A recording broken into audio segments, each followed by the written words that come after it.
Vladimir Putin says he supports the US-led ceasefire deal for Ukraine. The Russian president insists, though, he must talk to US President Donald Trump before agreeing to any deal. He says he still has reservations about a ceasefire, including how it would be enforced on the 1,000-kilometre front line of the conflict. We agree with the proposals for the ceasefire, but our position is based on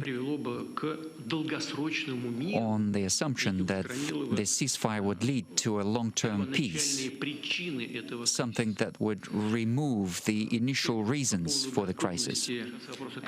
How are we going to resolve the issues of control or verification? How can we be guaranteed that none of this is going to happen in the future? During an Oval Office meeting with the NATO general this morning, which only just wrapped up actually, US President Donald Trump says Vladimir Putin's comments were promising but not complete. We have to get this war over with, and you'll be back to a normal, much more normal life. And maybe we're close. We're getting words that things are going okay in Russia, and it doesn't mean anything until we hear what the final outcome is. But they have very serious discussions going on right now with President Putin and others, and hopefully they all want to end this nightmare. And the president just wrapped up that meeting with the NATO Secretary-General Mark Rutte, which covered a range of issues from Ukraine to European trade and the annexation of Greenland. Mark Stone was there.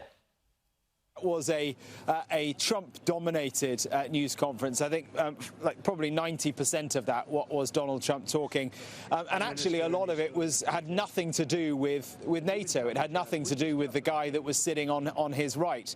It was free-flowing as we have become used to. But on Ukraine, I mean that news conference, what you've just watched, happened about an hour ago now.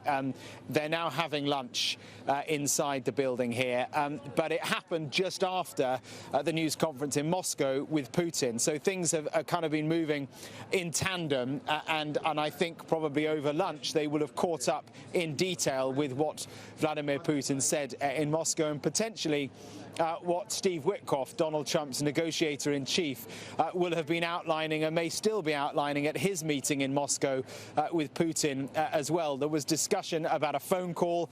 Donald Trump said that he would take a phone call from Vladimir Putin. We know Putin said that he'd like to iron out some of the details behind this 30-day ceasefire, potentially in a phone call with Putin. You know, things are so unpredictable in this Trump White House that you could imagine a scenario where Putin decides with Witkoff to call Donald Trump now. I mean, you know, you could even imagine a scenario where they might have that call and the NATO Secretary General is there as well. I mean, these are the sorts of things that world leaders and leaders of alliances like NATO need to prepare themselves for when they go into these meetings. But from Mark Rutte's perspective, I guess it's worth remembering that he's not the leader of a nation at the moment, so he is subservient to Donald Trump in that respect. So you wouldn't expect him to have anything other than praise for Donald Trump.